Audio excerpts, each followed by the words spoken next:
En esta sección se estará compartiendo la enseñanza acerca de Juan el Bautista en la quinta revelación. Juan el Bautizador, documento 135. Juan el Bautista nació el 25 de marzo del año 7 antes de JC. Según la promesa que Gabriel le hizo a Elizabeth en junio del año anterior. Durante 5 meses mantuvo Elizabeth el secreto de la visitación de Gabriel. Cuando ella se lo dijo a su marido Zacarías, grande fue la turbación de éste, que solo acabó por creer totalmente en el relato de su mujer después que tuvo un sueño. Citación de Gabriel a Elizabeth y del sueño de Zacarías. No hubo nada extraño ni sobrenatural relacionado con el nacimiento de Juan el Bautista. Al 8º día, Juan fue circuncidado conforme a la tradición judía. Recalco, esto lo hicieron de acuerdo a la tradición judía, los rituales de ellos.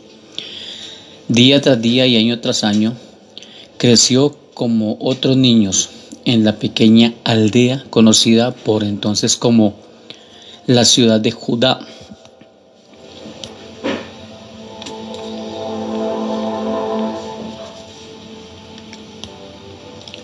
Situada a unos 6 kilómetros al oeste de Jerusalén. El acontecimiento notable de la infancia de Juan fue la visita que, en compañía de sus padres, hizo a Yeshua y a la familia de Nazaret. Esta visita tuvo lugar en el mes de junio del año 1 A de JC, cuando contaba poco más de 6 años de edad. Después de su regreso de Nazaret, los padres de Juan emprendieron en forma sistemática la educación del muchacho. No había en esa pequeña aldea escuelas de la sinagoga. Sin embargo, como Zacarías era un sacerdote, era un hombre bastante bien instruido. Elizabeth, por su parte, tenía mucha más instrucción que el común de las mujeres en Judea de la época. También ella pertenecía al sacerdocio, puesto que era descendiente de las hijas de Aarón. Esto lo digo entre comillas. Como Juan era hijo único, podían dedicar mucho tiempo a su capacitación mental y espiritual. Zacarías solo tenía que oficiar en el templo en Jerusalén por breves periodos, de manera que dedicaba mucho de su tiempo a la enseñanza de su hijo. Zacarías y Elizabeth tenían una pequeña granja donde criaban ovejas. No alcanzaban a ganarse la vida con esta tierra, pero Zacarías recibía un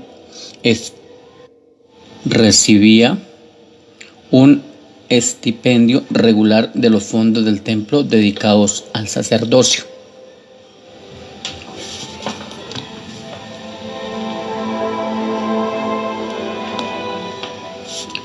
Estos temas que se tratan en quinta revelación acerca de estas situaciones que han ocurrido tanto con el maestro como Juan, y también como Juan el Bautista y otros personajes bíblicos acá en lo que se conoce como Nuevo Testamento, son ya más amplios. Los temas que se tratan en quinta revelación son temas como realmente han ocurrido las cosas. ¿Por qué?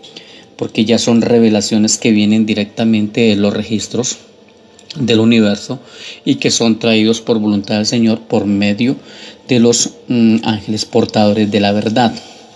Por tanto, ya se nos amplía más el panorama, cómo ocurrieron estos acontecimientos, qué fue lo que pasó realmente, quiénes fueron estos personajes y cómo realmente ocurrió todo lo que ha estado escrito bajo la voluntad del Señor. Entonces, en primer punto, Juan se hace nazareo. No había escuela en la cual Juan pudiera graduarse a los 14 años, pero sus padres habían seleccionado como el año apropiado para que tomara el voto formal de nazareo. En consecuencia, Zacarías y Elizabeth llevaron a su hijo a En-Gedi, junto al Mar Muerto. Esta era la sede que la hermandad nazarea tenía en el sur, y allí el joven fue debida y solemnemente iniciado por vida en esta orden. Después de las ceremonias y de hacer voto de abstención de toda bebida intoxicante, de dejarse crecer el pelo y de no tocar a los muertos, la familia se encaminó a Jerusalén, donde Juan completó frente al templo las ofrendas requeridas de los que tomaban los votos nazareos. Juan hizo los mismos votos vitalicios que habían sido administrados a sus ilustres predecesores, Sansón y el profeta Samuel. Un nazareo vitalicio se consideraba una personalidad santificada y sagrada. Se consideraba allá, dentro de las leyes judías. Los judíos tenían por los nazareos casi la misma veneración y respeto que merecía el sumo sacerdote. Y esto no es de extrañar, puesto que los nazareos de consagración vitalicia eran los únicos, con excepción de los sumos sacerdotes, a quienes les estaba permitido penetrar en el santo de los santos, en el templo.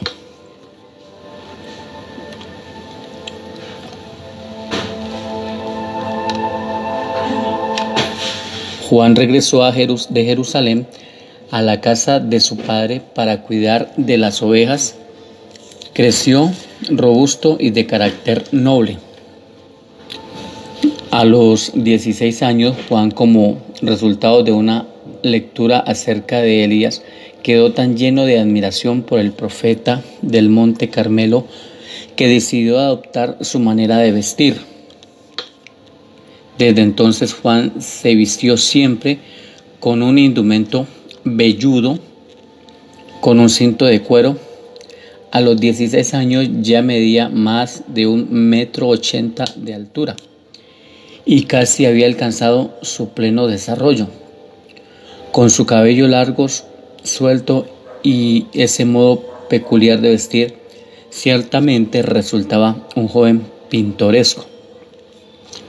Sus padres esperaban grandes cosas de su único hijo, un hijo de promesa y nazareo vitalicio.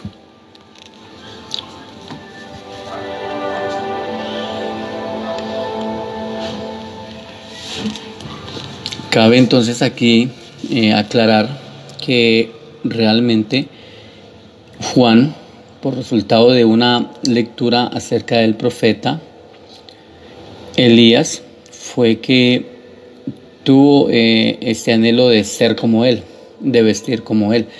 No es como dicen ciertos temas en la Biblia, que el espíritu de Elías estaba encarnado en Juan, o que había venido para hacer en Juan las veces de Elías. Esto solamente son invenciones que han colocado allí, como pues de pronto algunos hablan de reencarnación y situaciones similares, o que el espíritu de aquel hombre vino a aquel otro y así sucesivamente, pero en realidad nunca ocurrió eso, porque nada es santa. No podía ser que el espíritu de Elías viniera nuevamente y se encarnara en Juan. Esto no tiene sentido, no es aprobado y no tiene lógica. Allí lo que pasó es que Juan sintió una gran admiración acerca de lo que se decía de Elías y por eso comenzó a vestir como vestía el profeta. En punto número 2, la muerte de Zacarías. Después de una enfermedad que duró varios meses, Zacarías murió en julio del año 12 después de JC, cuando Juan apenas contaba 18 años. Fue este un momento de gran desconcierto para Juan, puesto que el voto nazareo le prohibía todo contacto con los muertos, incluso con los de la propia familia. Aunque Juan intentó cumplir con las restricciones inherentes a su voto en cuanto a la contaminación de los muertos, no estaba seguro de haber obedecido totalmente los requisitos de la orden nazarea. Por lo tanto, después del entierro de su padre, fue a Jerusalén, donde en el rincón de los nazareos del atrio de las mujeres ofreció los sacrificios requeridos para su purificación. Bueno, estos eran rituales de los judíos, rituales de ellos, sus ideas, sus normas, sus rituales. Pero esto no viene directamente de Dios. Realmente son normas que se le colocan a la gente en los sistemas de control para poder manipularlos y controlarlos así por medio de sus sectas.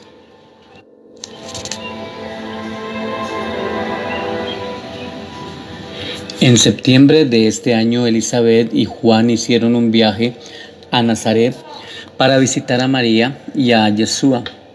Juan estaba prácticamente decidido a dar comienzo a su obra, pero le convencieron no solo las exhortaciones de Yeshua, sino también su ejemplo de que era mejor regresar al hogar, dedicarse a cuidar a su madre y aguardar la llegada de la hora del Padre.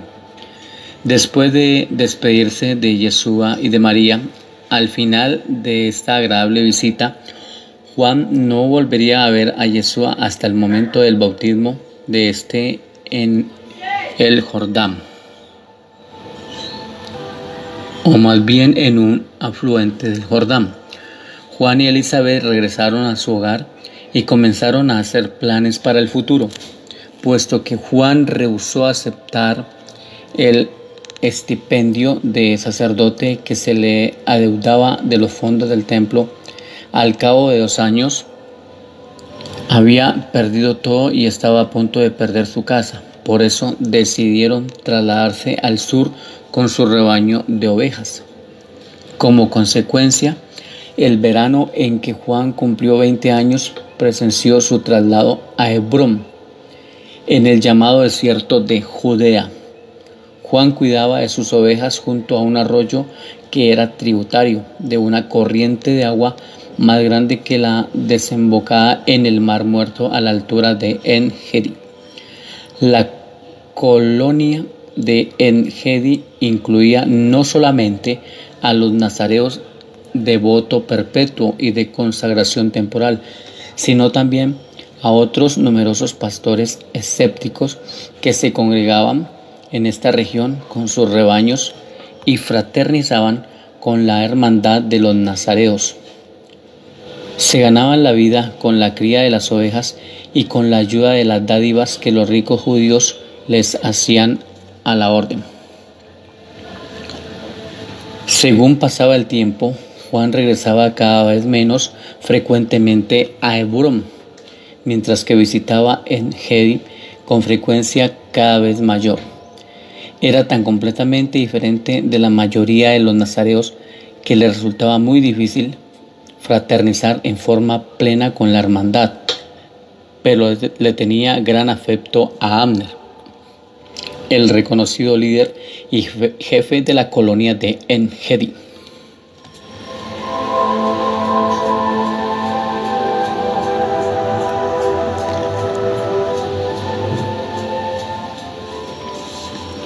Como punto número 3, la vida de un pastor. Junto al valle de este arroyuelo, Juan construyó no menos de una docena de refugios de piedra y corrales nocturnos, hechos de piedra supuestas desde donde podía observar y salvaguardar a sus rebaños de ovejas y de cabras. La vida de pastor le dejaba a Juan mucho tiempo para pensar. Mucho conversaba con Esda, un niño huérfano de Ben-Sur, a quien en cierto modo había adoptado, y que cuidaba de los rebaños cuando Juan se iba a Hebrón para visitar a su madre y vender ovejas, así como cuando descendía a En-Gedi para los oficios del sábado. Pues como él era de esta ley, de estas órdenes judías, entonces ellos celebraban estos rituales de guardar el Shabbat. Juan y el muchacho vivían una vida muy simple, alimentándose de carnero, leche de cabras, miel silvestre y las langostas comestibles de la región. De cuando en cuando suplementaban esta dieta diaria con provisiones traídas de Hebrón y de En-Gedi. Elizabeth mantenía a Juan al tanto de los asuntos de Palestina y del mundo. Recordemos que siempre se ha nombrado mayormente a Palestina porque esta tierra realmente era de ellos y ha sido de ellos. Cada vez se hacía más profunda su convicción de que se avecinaba rápidamente el momento en que habría de acabar el viejo orden, que él sería el mensajero del advenimiento de una nueva era, el reino del cielo. Este rudo pastor tenía gran predilección por los escritos del profeta Daniel. 1000 veces había leído la descripción danielita de la gran imagen, la que según Zacarías le había relatado. Representaba la historia de los grandes imperios del mundo, comenzando con Babilonia, luego Persia, Grecia y finalmente Roma. Juan percibía que ya Roma estaba compuesta de pueblos y razas tan políglotas que jamás podría llegar a consolidar firmemente un imperio entre sólidos o sobre sólidos cimientos. Él creía que Roma aún entonces estaba dividida en Siria, Egipto, Palestina y otras provincias. Y entonces leyó que en los días de estos reyes, el Dios del cielo levantará un reino que no será jamás destruido, ni será este reino dejado a otro pueblo, sino desmenuzará y consumirá a todos estos reinos y permanecerá para siempre. Obviamente todo esto tiene una explicación, pero esto no era que se fuera a cumplir en los tiempos de Juan el Bautista. Esto no era para ese tiempo ni para el tiempo que vivimos. Esto tiene un cumplimiento, pero es futurístico. Del tema pues se podría dar más profundidad. No obstante, pues quiero aclarar que eso no eran los tiempos de Juan el Bautista. Juan se había tomado esas atribuciones y quizás las entendió que ocurrirían en su estancia y que pues obviamente el que traería de estos acontecimientos y todo este desarrollo sería pues al cual él iba a anunciar como el ungido que vendría a liberar a Israel. O sea, tenían todo un enredo allí, porque realmente el Maestro Divino no vino a hacer ningún ungido de Israel, ni a ser un Mesías que iba a destruir a los otros pueblos y levantarlos a ellos como el único pueblo escogido de Dios. Todo eso era una confusión de ideas allí. Y le fue entonces dado dominio, según lo que él entendía, que vendría el pueblo, que por Dios iba a ser dado, el reino iba a ser dado al pueblo de Dios, es lo que entendía Juan, y que vendría y desmenuzaría y consumiría a todos los reinos para siempre.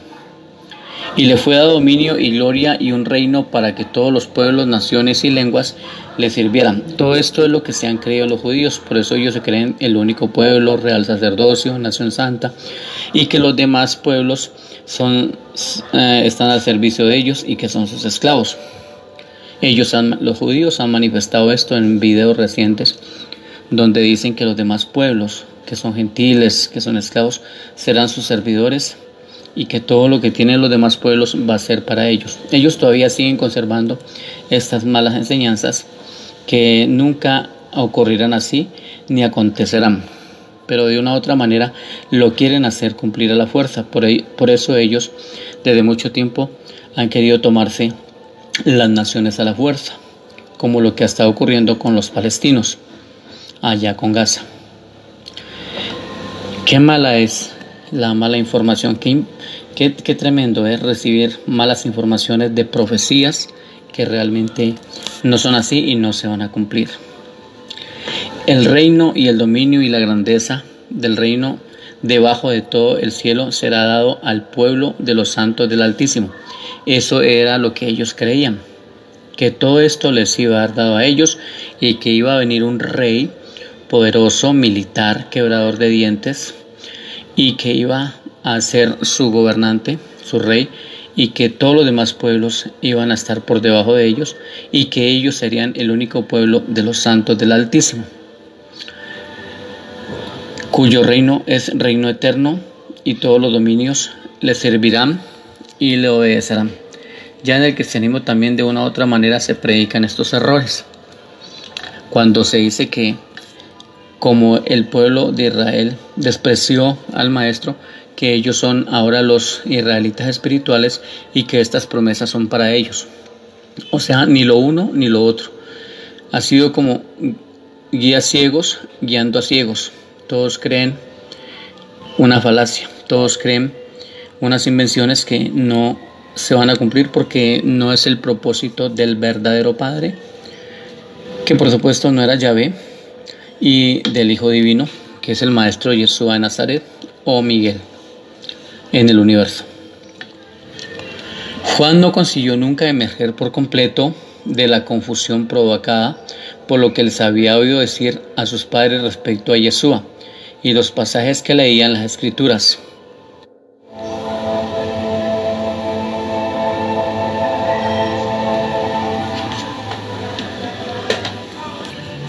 En el libro de Daniel, él leía: miraba yo en la visión de la noche, y aquí con las nubes del cielo venía uno como un hijo de hombre, y le fue dado dominio y gloria y un reino.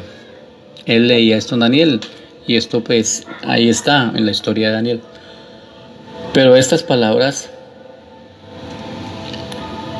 del profeta no se armonizaban con lo que le habían enseñado sus padres. Sí, aquí notamos estas grandes confusiones. Entonces el mismo Juan se confundía en esto. Por otra parte, tampoco correspondía su conversación con Yeshua con ocasión de su visita cuando tenía 18 años con estas declaraciones de las Escrituras. Se da cuenta uno por la quinta revelación, estas revelaciones traídas por los portadores de la verdad, que en verdad en estos escritos de la Biblia, del Antiguo Testamento, todo esto ha tenido grandes confusiones que ni los mismos lectores como Juan el Bautista las podían descifrar. Él veía aquí una grande confusión. A pesar de esta confusión, en el medio de su perplejidad, su madre le aseguraba que su primo lejano, o sea, Yeshua de Nazaret, sería el verdadero Mesías que había venido para ocupar el trono de David. Qué grandes errores, qué grandes contradicciones, qué profecías tan fallidas. Pero esto lo creían ellos como fuera, a la fuerza querían creer esto. Asimismo ocurre hoy en el cristianismo.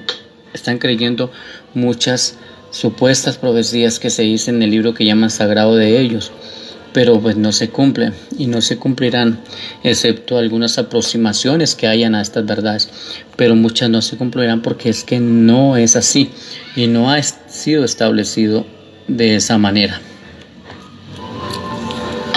Pero estas palabras del profeta no se armonizaban con lo que le habían enseñado sus padres. Por otra parte, tampoco correspondían a la conversación con Yeshua con ocasión de su visita cuando tenía 18 años, con estas declaraciones de las Escrituras. A pesar de esta confusión, en medio de la perplejidad, su madre le aseguraba que su primo lejano, Yeshua de Nazaret, sería el verdadero Mesías que había venido para ocupar el trono de David. Grandes errores, y que Juan habría de ser el mensajero de su advenimiento y su principal apoyo. Por todo lo que oía Juan sobre el vicio y la iniquidad en Roma y el libertinaje y la esterilidad moral del imperio, por lo que él sabía de las fechorías de Herodes Antipas y de los gobernadores de Judea, se inclinaba a pensar que se acercaba el fin de la era. Le parecía a este noble y rudo hijo de la naturaleza que el mundo estaba maduro para el fin de la era del hombre, para el alborear de una era nueva y divina. Bueno, eso era lo que creía Juan, pero mire que pasó y todos los años que han pasado y nada de eso se vio. El reino del cielo. En el corazón de Juan fue creciendo la convicción de que había de ser el último de los antiguos profetas y el primero de los nuevos. Por eso es que han mal escrito una mala interpretación donde dice que hasta Juan el Bautista fueron la ley y los profetas. Eso era lo que él se había creído, quizá lo predicó, y eso fue lo que los escritores pensaron que era verdad y por eso lo plasmaron acá en el Nuevo Testamento, que la ley y los profetas eran hasta Juan el Bautista, y eso predican, pero no saben de lo que están hablando, porque eso nunca fue así. Él les decía a todos: arrepentidos y andad bien con Dios. Bueno, andar bien con Dios sí es necesario, es importante, pero es que dentro de las cosas quizá que se hagan bien, hay que también mirar qué errores se están predicando para no seguir en esas confusiones. Por eso es que los de quinta revelación, los que estamos despiertos, los que hemos entrado en este nivel de espiritual de quinta dimensión, pues ya no seguimos con esos errores, porque hemos comprendido que esas cosas no eran así y que por lo tanto debemos prepararnos mejor para poder llevar a estudio público todo lo que tiene que ver con estos grandes mensajes que vienen realmente del Padre Divino.